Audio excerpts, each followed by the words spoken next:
Okay, so this is the third one we're doing now. Okay, so again I'm using my frying pan, which is an excellent tool as an alternative to my tennis racket. I've got a ball, and now I've got a little bowl there as a target.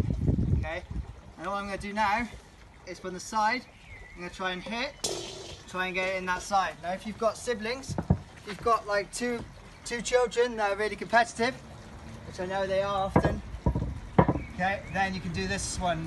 You'll have one either side and they'll be trying to get it in the bowl. So I got it in, so I'd have a point. And then you start again. And this again can be done anywhere in the house. Okay, you don't have to have a lot of space for it, as long as you are aware that they've got these in their hands, so make sure that you're keeping them safe. And you're just trying to aim them into the pot, like so.